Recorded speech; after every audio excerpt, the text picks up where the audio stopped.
oleh Ibnu Taimiyah, diteliti, melahirkan satu buku Siyasah Asy-Syar'iyyah, yaitu bicara tentang politik Islam. Apa kata Ibnu Taimiyah? Ciri utama pemimpin harus memiliki dua sifat. Yang pertama amin, yang kedua qawi. Amin itu apa? Takut pada Allah. Itu amin. Apa itu amin? Takut kepada Allah Subhanahu wa ta'ala. Itu amin. Karena takutnya tidak mau jadi pemimpin. Tidak ada zaman dulu orang kampanye pakai duit, tidak ada. Wa qawi. Qawi itu apa? Kalau bahasa manajemen sekarang, profesionalis, mampu melakukan pekerjaan. Takut, tapi kalau dikasih pekerjaan istimewa. Tapi apa yang terjadi hari ini? Banyak maaf, para pemimpin tidak takut terhadap kepemimpinan, tidak takut kepada Allah. Untuk jadi pemimpin dia keluarkan duit, suap sana suap sini. Dan kalau suruh memimpin, Masya Allah, tidak iso apa-apa, alias pelongok-pelongok. Sejarah mencatat di dunia ini terjadi satu kerusakan besar-besaran sejak dulu, dan penyesatan besar-besaran karena mereka menggunakan hukum selain hukum Allah Subhanahu wa ta'ala. Apa itu contohnya? Komunisme, sosialisme, demokrasi, ya, pluralisme dan lain sebagainya. Banyak maaf, tidak ada terapinya kecuali hukum Allah. Hukum buatan manusia tidak mampu mengurus dunia, tidak mampu, tidak mampu mengurus dirinya atau orang lain. Kenapa? Manusia ini bodoh, jahil, jahula kata Allah Subhanahu wa ta'ala. Bodoh sekali, tidak mampu. Dan kita bisa melihat, lihat dengan pandangan yang jujur dan sedikit berani. Kita lihat di hadapan kita, di negara kita yang dipakai hukum buatan manusia. Apa yang terjadi? Amburadul.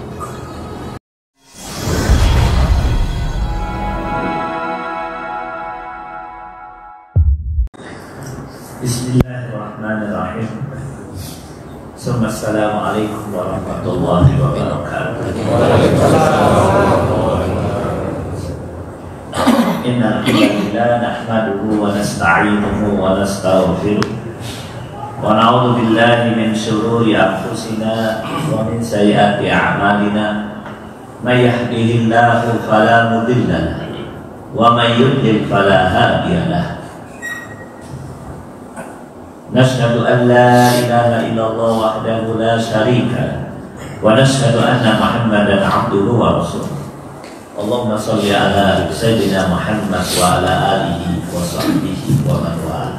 Usikum wa nafsi bi taqwallah faqad faza muttaqin. Mari kita lihat ya. Dalam hal pendidikan anak, apa kata Allah?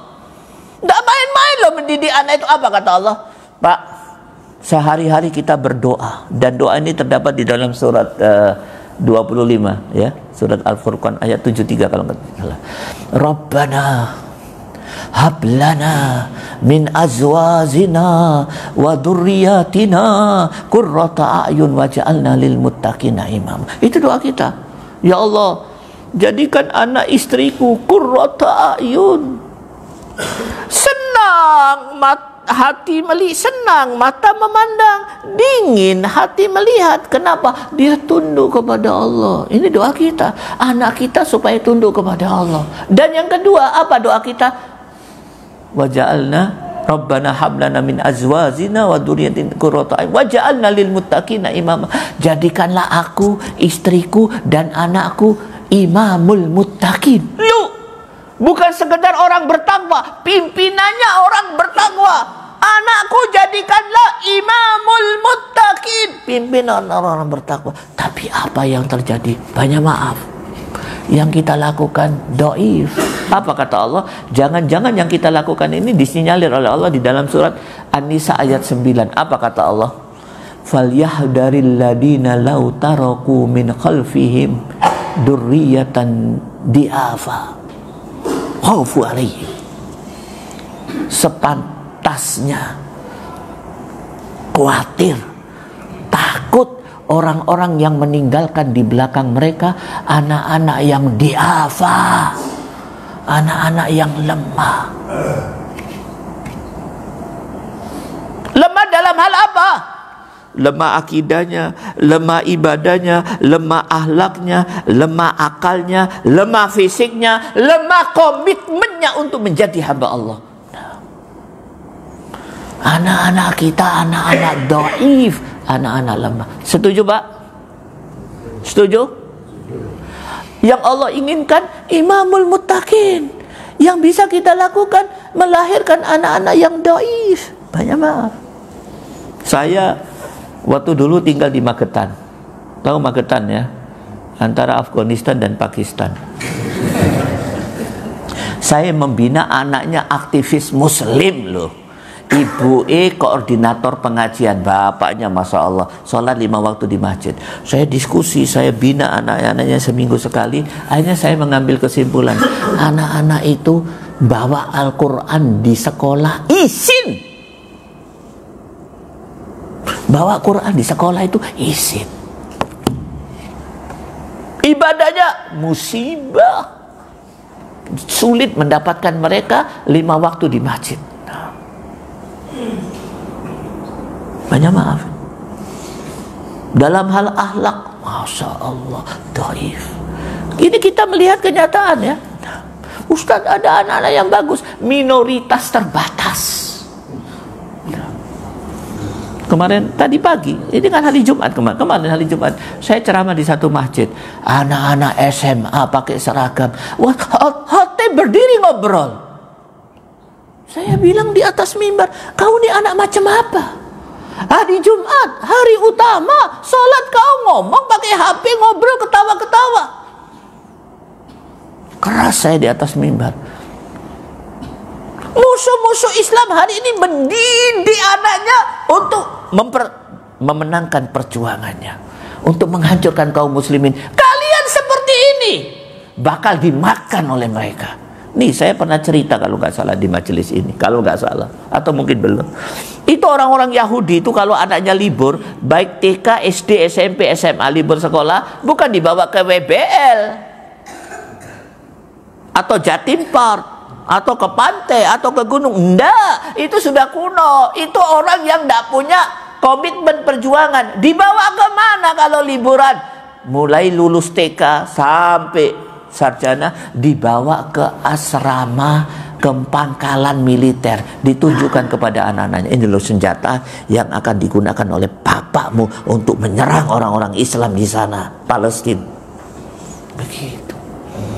Ini anak-anak kaum muslimin dhaif, lemah. Ini yang pertama, ada kesenjangan. Kita harus tahu itu supaya apa? Menyesal. Kalau menyesal, tobat. Kalau tobat, kamala dambala, seperti orang yang tidak berdosa. Ini satu. Sekarang Bapak, banyak maaf, saya berhadapan di hadapan Bapak. Antum tahu apa tugas utama antum? Allah berfirman di dalam surat 66 ayat 6. Sengaja saya sebut angka-angkanya supaya bisa dibaca di rumah. Apa kata Allah? Ya ayyuhalladzina amanu, ya ayyuhalladzina amanu qu anfusakum wa ahlikum naro. Tugas bapak, tugas suami, kalau kau berani membangun mahligai rumah tangga, berani punya istri, berani punya anak, ingat tugas kau, qu anfusakum wa ahlikum naro. Selamatkan anak istrimu dari api neraka. Ustaz, kalau anak kami tidak punya sepeda motor, tidak apa-apa. Tidak punya HP, tidak apa-apa. Bajunya sederhana, tidak apa-apa. Tapi akan menjadi persoalan serius bagi kau di hadapan Allah kalau anakmu, istrimu tidak kau selamatkan dari api neraka. Sekarang kuali yang dipikirkan, anakku nomor 1 harus punya Oppo tipe F11. Sepeda motornya harus Ninja. Itu yang dipikirkan. Tapi anaknya dalam kehidupannya menuju kepada kehancuran. Ini kondisi kita. Saya tahu betul karena saya apa istilahnya, pengamat pendidikan Islam ya. Dan saya pelaku homeschooling ya. Sejak 20 tahun yang lalu. Jadi mencermati persoalan itu.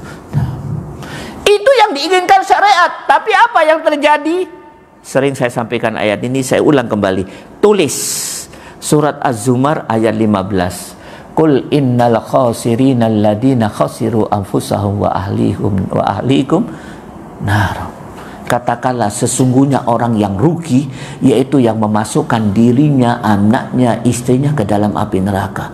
Lalu ada kesenjangan yang diinginkan syariat, bapak selamatkan anak istrimu dari api neraka. Yang terjadi bapak yang masukkan anak istrinya ke dalam api neraka. Anaknya masuk neraka, ditanya sama malaikat, bro, kau masuk neraka karena apa? Bapakku yang menyebabkan. Malaikat pun heran, ajib. Istrinya masuk neraka, ditanya oleh malaikat, bu, kenapa anda masuk neraka? Suamiku yang memasukkan. Loh, suamimu yang mestinya menyelamatkan kau dari api neraka, bapakmu yang menyelamatkan dari api neraka, justru dia yang memasukkan. Musibah kabiro. Itu yang terjadi. Ada kesenjangan. Ustadz, bagaimana dengan wanita? Nih, saya tunjukkan wanita. Apa kata Allah? Banyak maaf ini. Apa kata Allah Subhanahu wa taala? Ad-dunya mata wa khairu mata'iha al-mar'atus salihah. Ini hadis masyhur. Dunia itu perhiasan, dan sebaik-baik perhiasan yang pernah ada di muka bumi ini adalah wanita salehah. Nih, saya akan tunjukkan satu hadis, ya. Hadis ini Masya Allah. Nah, Rasulullah sallallahu alaihi wasallam bersabda, ya. Nah, Rasulullah sallallahu alaihi wasallam bersabda, ya, di dalam salah satu hadis yang sangat masyhur. Nah, bentar, lupa saya tempatnya, ya. Nah, yaitu ini Rasulullah bersabda, istimewanya wanita ini saya akan tunjukkan kepada anda sekalian. Man razaqahullahu imra'atan salihah, man razaqahullahu imra'atan salihah, faqad a'anahu ala satri dini, falyattaqillaha fi satri tsani. Tuh, apa kata Rasulullah? Barang siapa yang diberi rezeki oleh Allah wanita soleha,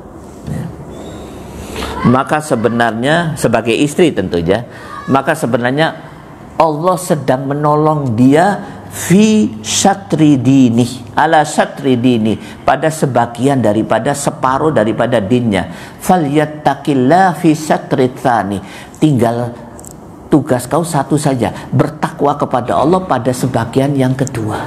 Separuh sudah ada di tanganmu dalam din. Tinggal kau tambah 1% saja, 51% masuk jannah kau. Itulah hebatnya wanita soleh. Tapi apa yang terjadi hari ini? Banyak maaf. Saya bicara wanita-wanita kaum muslimah, bukan wanita kafir. Apa kata Allah? Yang diinginkan oleh syariat, dia sebaik-baik perhiasan. Kalau seseorang menikahi dia separuh din sudah dia dapatkan. Masya Allah. Tapi apa yang terjadi hari ini? Banyak maaf. Surat 64 ayat 14. Apa kata Allah? Ya ayyuhalladzina amanu inna min azwajikum wa auladikum aduwwan lakum fahdaruhum. Wahai orang-orang yang beriman, hati-hati kau. Sesungguhnya anak istrimu menjadi musuh buat kau. Loh, musuh di dalam rumah, musuh dalam selimut tenanan. Musuhnya di dalam selimut. Siapa musuhmu? Istrimu. Loh, bukankah aku sudah berjanji dengan istriku? Sepiring berdua, segelas berdua. Hartamu hartaku, hartaku hartamu. Kita akan kemana-mana. Justru orang yang paling dekat dengan kita menjadi musuh buat kita. Naudzubillah min dzalik. Kenapa? Ya itulah, terjadi satu kesenjangan. Ikhwanuddin rahimakumullah. Nih yang pedagang, banyak maaf. Apa kata Allah? Wailul lil mutaffifin. Celaka mereka yang curang. Ayat ini menjelaskan alladzina idaqtalu 'alan nasi yastawfun wa idza kaluhum aw wajanuhum yukhsirun. Surat Al-Mutaffifin 1 sampai 4. Celaka mereka yang curang. Apa itu? Selalu merugikan konsumen. Takarannya dicuri, apa segala macam. Tapi kalau dia beli, selalu ingin untung, merugikan penjual. Kalau dia menjadi penjual, merugikan pembeli. Kalau dia jadi pembeli, merugikan penjual. Walhasil, program hidupnya merugikan orang lain. Kalau ke pasar, ada orang miskin jual ditawar sampai keluar keringatnya. Tapi jalan tol tidak pernah nawar. Padahal yang punya jalan tol orang kaya. Di apa itu? Indomart tidak pernah nawar, ya, tidak adil. Selalu merugikan orang lain. Padahal apa kata Rasulullah? Khairun nas anfa'uhum linnas. Sebaik-baik manusia, kata Rasulullah, berarti menurut Allah yang paling bermanfaat buat orang lain. Ini yang diinginkan oleh syariat. Tapi apa yang terjadi? Curang menjadi pakaian daripada para pedagang hari ini, kecuali pedagang yang diberi rahmat oleh Allah Subhanahu wa taala. Sekarang ini bukan curang lagi, bahkan dia sudah melakukan satu dosa besar. Apa itu? Banyak maaf ya, saya terpaksa sampaikan. Kalau tersinggung, ya alhamdulillah. Loh, yang namanya dai itu harus memberikan singgungan. Kalau tidak tersinggung, tendangan, ya. Nih, saya akan bacakan satu hadis Nabi. Banyak maaf ini, hari ini saya sampaikan banyak hadis Nabi. Dan nanti di akhir acara saya akan sampaikan bagaimana sikap kita terhadap hadis Nabi, ya. Apa kata Rasulullah? La'anallah. Tidak main-main. La'anallahu akilar riba wa mukilahu wa syahidai wa katibah summa qala hum fihi sawa. Rawahu Muslim. Allah melaknat, yahi, puncak sikap jelek pencipta terhadap ciptaannya, laknat. Dilaknat. Loh, Allah, kalau Allah melaknat terhadap hambanya, tidak bakal dapat ridhonya, tidak bakalan dapat jannah, hidupnya pasti sengsara dunia akhirat. Allah melaknat. Siapa yang dilaknat? Akilul riba, yang makan riba. Makan riba itu maksudnya utang riba. Wa mukilahu, yang memberi makan. Maksudnya apa? Ngutangi riba. Wa syahidai, dua orang yang menjadi saksi. Ada datang waktu saya ngisi pengajian di Padang kemarin, Ustadz saya notaris, selalu menjadi saksi bisnis utang piutang riba. Bagaimana saya? Iya, dilaknat oleh Allah, saya bilang. Wakatiba, yang menulis, juru tulis. Kata Rasulullah, hum fihi sawa, semuanya sama di hadapan Allah Subhanahu wa taala. Nah, yang diinginkan oleh Allah, wailul lil mutaffifin, yang terjadi sudah curang, riba lagi. Ada kesenjangan. Banyak maaf. Nih saya akan cerita sedikit bisnismen yang sangat istimewa, sulit dicari di zaman sekarang. Ya kalau mau dicari-cari mungkin Surabaya didapat satu mungkin, atau mungkin tidak ada. Yaitu Ibnu namanya Ibrahim bin Adham. Ibrahim bin Adham ini pada satu waktu dia punya toko jual baju. Bajunya tinggal dua. Satu baju yang harganya 40 dirham, yang kedua 80 dirham. Dia bilang sama keponakannya yang jaga toko, keponakan ini baju tinggal dua, ingat, ini sing api 80 dirham, sing welek 40 dirham. Saya tak duduk di masjid dari dohor sampai asar, saya mau ngaji. Nanti kalau pembeli ingat, ini 40, ini 80. Ojo lali bro. Nah, sholatlah dia di masjid dohor sampai asar. Waktu asar dia keluar masjid, dia jalan, ada orang Yahudi, dilihat, loh, Yahudi ini membawa baju jualan dia tahu betul ini jualan dia. Dilihat, ini yang reganya 40 dirham. Maka dia tanya sama Yahudi iseng-iseng, Pak Yahudi, kau beli di mana ini? Baru, iya, beli di toko itu. Harganya berapa? 80 dirham. Loh, enggak, ini harganya 40. Enggak, 80. Loh, yang punya barang itu saya. Mari tak tukar, kata Yahudi. Enggak, saya sudah rela, ya, walaupun harganya 100 dirham enggak apa-apa. Enggak, kau rela, tapi Allah tidak rela. Saya khawatir. Maka diajak Yahudi ini ditukar, nih yang 80 buat kau. Keponanya dimarahin. Kata keponanya, kan dia sudah ridho. Enggak, jangan curang, jangan terlalu banyak ambil untung. Saya khawatir pencipta kita tidak suka dengan kita. Coba lihat. Tapi apa yang terjadi hari ini? Ada kesenjangan. Jadi intinya sekarang ini ada kesenjangan antara yang diinginkan oleh Allah dan yang kita lakukan. Musibah.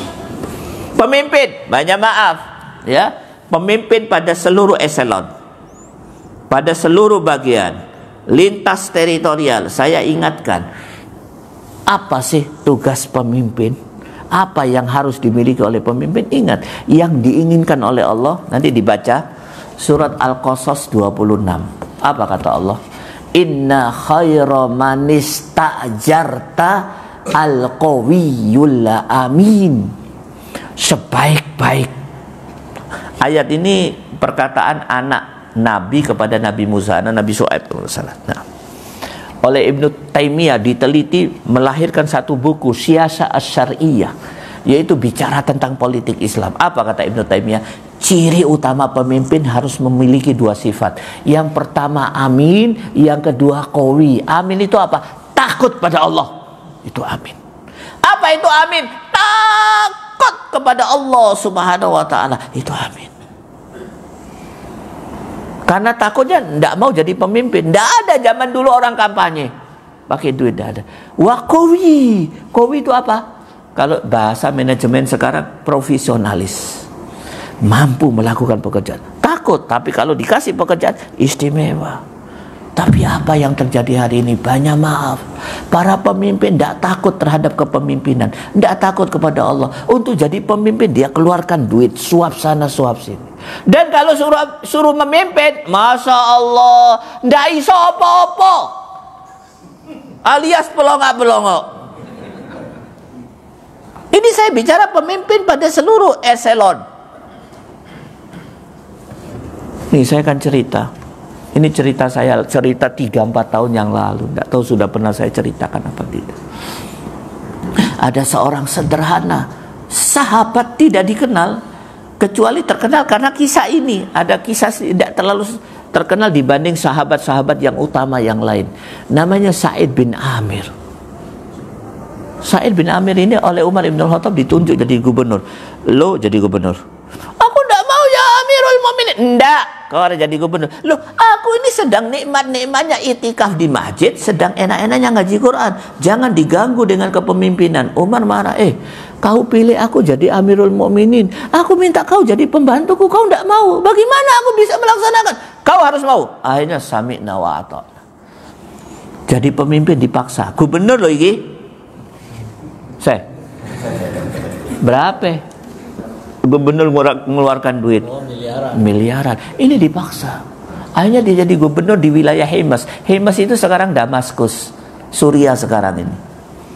Pada waktu itu Amirul Mukminin Umar mengumpulkan seluruh utusan dari seluruh pelosok negara untuk datang ke ibu kota. Untuk apa? Menyampaikan daftar nama orang miskin di daerahnya. Semua sudah menyampaikan, dikasih bantuan. Sampailah utusan Himas, ditanya, mana daftar orang miskin? Nih, dibaca oleh Umar, min asma'il fuqara fi Himas. Daftar nama orang miskin di wilayah provinsi Himas. Nomor 1 Sa'id bin Amir. Dibaca lagi sama Umar, nomor 1 Sa'id bin Amir. Umar bertanya, iki Sa'id bin Amir sing bakul apa? Yang jual Sa'id bin Amir mana? Kata utusan, wallahi ya Amirul Mukminin, ini Sa'id bin Amir sahabatmu, pemimpin kami, gubernur kami. Gubernurmu orang yang paling miskin. Naam, nangis Umar. Gubernur orang yang paling miskin. Naam. Loh. Langsung setelah selesai sama Umar dikasih duit yang banyak nih. Dari aku pribadi buat dia pribadi. Ingat, bukan untuk bangun jembatan loh ini. Bukan untuk jalan tol. Dari aku pribadi. Untuk dia pribadi, aku tahu Sa'id bin Amir orangnya miskin, ini dari aku untuk kau dia. Sampailah utusan ke rumahnya Sa'id, diberikan. Setelah selesai laporan, banyak maaf, takut juga ini utusannya. Ini ada hadiah dari Amirul Mukminin buat Anda, bukan untuk kas provinsi. Bukan untuk kas, untuk Anda pribadi, buat saya pribadi. Nah, pulanglah utusan, dibuka sama dia, isinya duit. Dia menjerit, bukan yes. Menjeritnya apa? Laqad dakhalat ilayya dunya litufsidu akhirati. Hari ini masuk dunia ke rumahku untuk menghancurkan akhiratku. Istrinya dari dapur lari. Apa yang terjadi wahai suamiku? Jadi suaminya menjerit, inna lillahi wa inna ilaihi rajiun. Duduk yes. Istrinya lari tanya, siapa yang mati? Inna lillahi, oh yang mati sahabatmu Amirul Mukminin Umar. Inna lillahi wa inna ilaihi rajiun. Siapa lagi? Baru dia mengucapkan, laqad dakhalat ilayya dunya litufsidu akhirati. Hari ini masuk dunia untuk menghancurkan akhiratku. Maksudmu apa? Iki lu. Terus mari kita jalan. Untuk apa? Menghabiskan ini semua. Kuliner bukan. Bagi-bagi. Sak tas-tas kreseknya entek kabeh. Dibagikan kepada fuqara, baru dia pulang ke rumah. Istrinya pernah protes, kita juga perlu. Nggak usah dulu. Istrinya pernah ngomong, ya saya akan bagi, tapi ya kita juga butuh. Nggak usah. Lain kali wae. Muga-muga lali. Kalau cerita sekarang, Ibn Fiddin rahimakumullah. Tapi apa yang terjadi hari ini? Banyak maaf, ada kesenjangan yang sangat jauh. Justru banyak para pemimpin pada seluruh excellent, kecuali mereka yang mendapat rahmat Allah, dengan kepemimpinannya dia hancurkan dunianya. Dia hancurkan akhiratnya, dia bangun dunianya, dia dolimi orang, dan dengan hartanya, kepemimpinannya, dia membeli kemurkaan dan membeli neraka. Ada nggak orang seperti itu? Wah, kejan. Kecuali mereka yang mendapat rahmat Allah SWT. Maka iman fiddin rahimakumullah, kesimpulannya ada kesenjangan. Duh Ustaz, tugas kita apa? Tugas kita meminimais kesenjangan itu, supaya nggak ada lagi kesenjangan. Supaya apa? Semua yang diinginkan oleh Allah hari ini kita kerjakan, kan begitu? Meminimais. Bagaimana caranya? Yang pertama, tobat.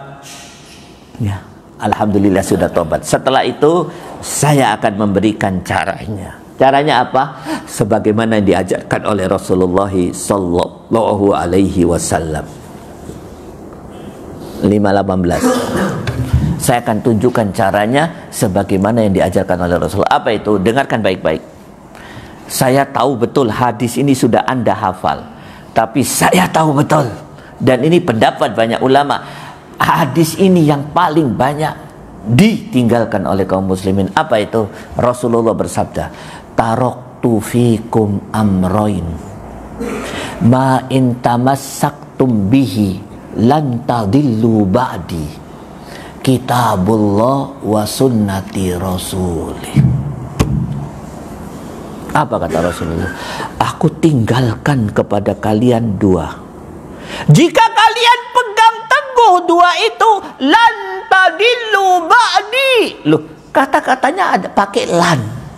Bahasa Arab itu kalau lan, tidak akan pernah bisa sesat selama-lamanya setelah kematianku. Loh, kalau kau pegang teguh dua itu, lan tadillu, kau tidak akan pernah bisa sesat sepeninggalku. Apa itu? Kitabullah wa sunnati rasuli, Al-Quran dan sunnah Rasul. Rasulullah ingin mengatakan, nanti sepeninggalku kalian akan masuk di satu zaman kesesatan. Terapinya tak ada terapi. Apakah terapinya dengan tahajud saja? La. Dengan sedekah saja? La. Dengan sholawat saja? La. Apa terapinya? Ma in tamassaktum bihi.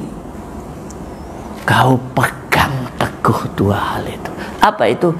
Al-Quran dan Sunnah Rasul. Banyak maaf, Pak. Al-Quran untuk semua apa? Semua masalah. Masalah pribadi, keluarga, masyarakat, negara, dan dunia. Banyak maaf, sejarah mencatat di dunia ini terjadi satu kerusakan besar-besaran sejak dulu, dan penyesatan besar-besaran karena mereka menggunakan hukum selain hukum Allah Subhanahu wa taala. Apa itu contohnya? Komunisme, sosialisme, demokrasi, ya, pluralisme dan lain sebagainya. Banyak maaf, tidak ada terapinya kecuali hukum Allah. Hukum buatan manusia tidak mampu mengurus dunia, tidak mampu mengurus dirinya atau orang lain. Kenapa? Manusia ini bodoh, jahil, jahula, kata Allah Subhanahu wa taala. Bodoh sekali, tidak mampu. Dan kita bisa lihat dengan pandangan yang jujur dan sedikit berani. Kita lihat di hadapan kita, di negara kita yang dipakai hukum buatan manusia. Apa yang terjadi? Amburadul. Iya apa enggak? Loh, iyanya kok pelan? Ya.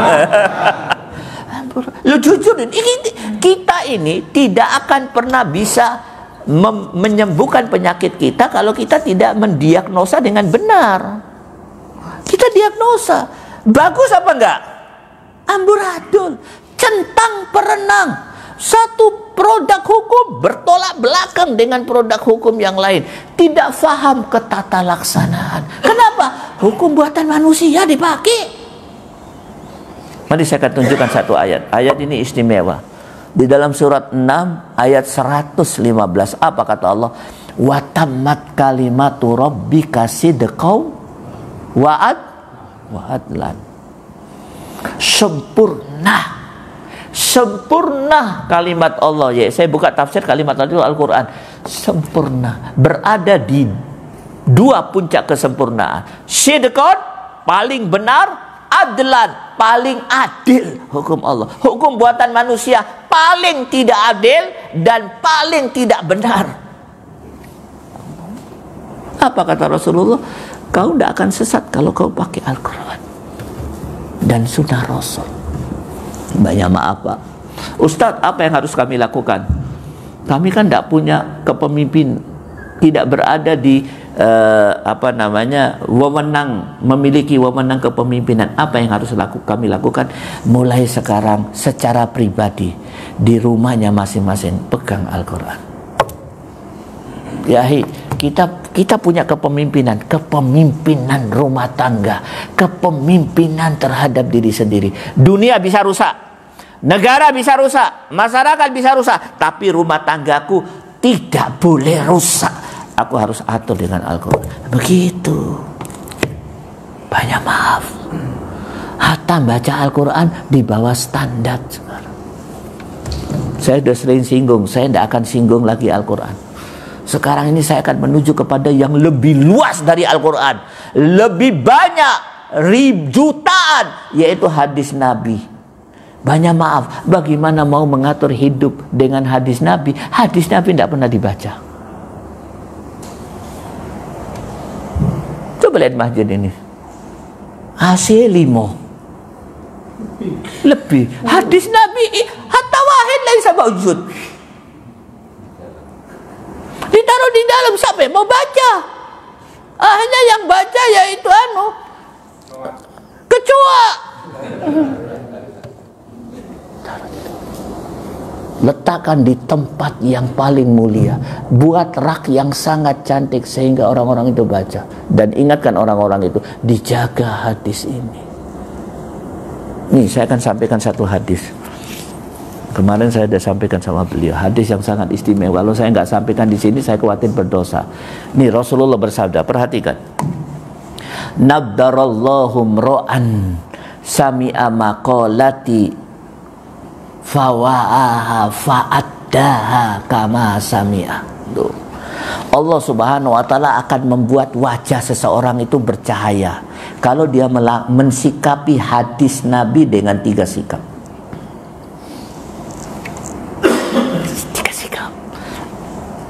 Atau saya artikan, sikap seorang muslim terhadap hadis Nabi harus 3. Yang pertama, sami'ahu, mendengar, membaca.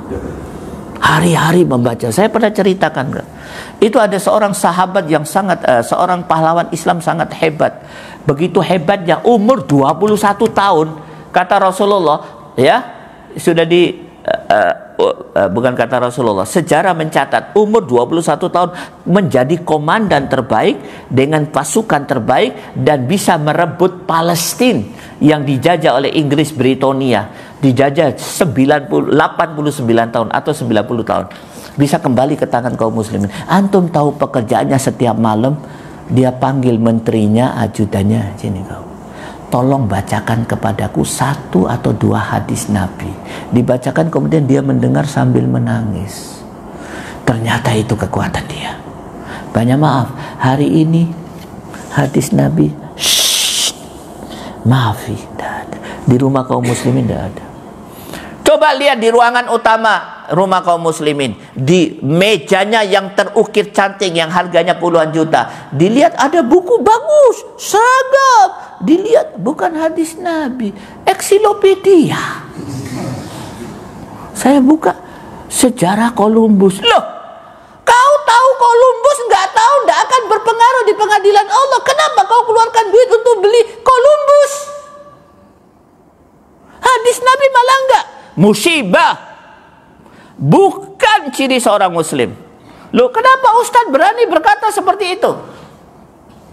Ada yang bawa Quran kah? Nih, biar saya baca. Saya catat baik-baik. Allah berfirman di dalam surat 24 ayat 63. Apa kata Allah? Surat 24, surat An-Nur, ya, ayat 25. Jangan ngantuk. Kalau ada satu ngantuk, lupa saya. Jangan ngantuk, ya. Sepakat tidak ngantuk? Kurang 1 menit. Ya kalau gitu sampai subuh lagi. Nih saya akan bacakan 1 hadis. Istimewa hadis ini, Masya Allah. Ustadz, mestinya hadis seperti ini kami dengar waktu kami balik. Iya, itulah persoalan di negeri ini. Persoalan dakwah di tempat kita. Yang penting malah nggak diajarkan. Yang nggak penting dipenting-pentingkan. Nih, surat 24 ayat 63. Apa kata Rasulullah SAW? Saya baca, ada 3 kalimat. Saya ambil kalimat yang paling terakhir. Allah Subhanahu wa ta'ala, Allah berfirman, "Falyahdaril ladina yukhalifuna an amri an tusibahum fitnah aw yusibahum adabun alim." Sepantasnya takut mereka yang yukhalifu an amri, yaitu menyelisihi perintah Rasulullah. Kenapa? Karena dia akan mendapatkan 2 hal. An tusibahum fitnah au yusibahum adabun alim, akan mendapatkan fitnah dan adab yang pedih di akhirat. Fitnah di dunia, adab yang pedih. Loh Ustaz, fitnah itu apa? Semua yang gak enak itu fitnah. Anaknya masuk penjara, anaknya narkoba, istrinya sulit diatur, suaminya happy-happy terus, rumahnya seperti neraka, ketemu teman susah, kalau ketemu orang benci, iri, walhasil hidupnya gak enak. Fitnah, mati masuk neraka. Apa sebabnya?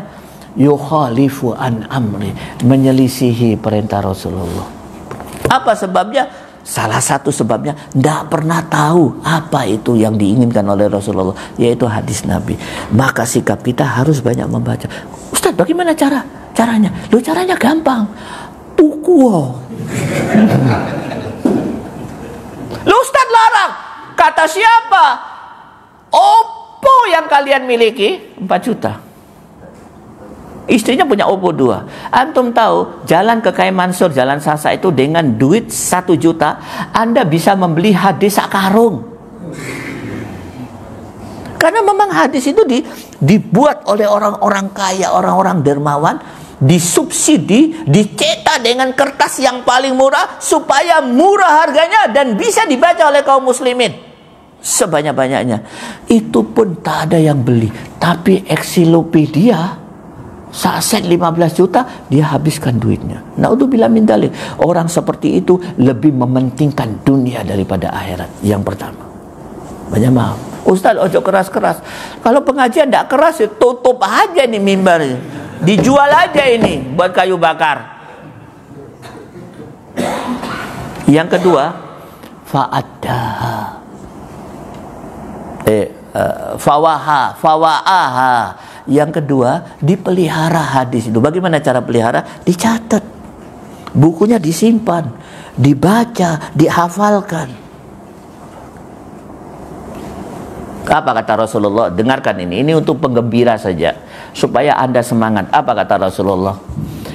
Man hafidho ala ummati arba'ina hadisan min amri diniha ba'asallahu yaumal qiyamah fi jumratul anbiya wal fuqaha. Fi jumratul fuqaha wal ulama. Barang siapa dari umatku hafal 40 hadis, 40 tok, nanti di hari kiamat akan dikumpulkan dengan jumratul fuqaha wal ulama, sekumpulan ulama dan ahli fikih, dikumpulkan dengan Imam Syafi'i. Sampean duduk ulama. Iya. Kenapa bisa di sini? Kulo hafal 40 hadis. Ustaz, 40 hadis itu gampang menghafalnya. Sulit apa gampang? Nih. Ada seorang ulama atau dai atau mubalik di Jakarta ditahan. Namanya Habib Bahar. Ya? Dia tahan di satu penjara, tapi sekarang dia dipindah ke penjara lain. Baru beberapa bulan di penjara itu, dia berdakwah kepada preman yang bertato. Beberapa bulan, preman itu rata-rata hafal 80 hadis. Lo preman, kalau ketemu orang mabuk-mabuk, mau ngantemi orang, itu ngaji hadis tenanan, bisa hafal 80. Padahal mereka minumnya khamar, narkoba. Anda ini tidak ada yang minum khamar. Wala narkoba, ininya masih oke. Saya yakin 400 hadis bisa hafal. Ya, jangan amin toh usah.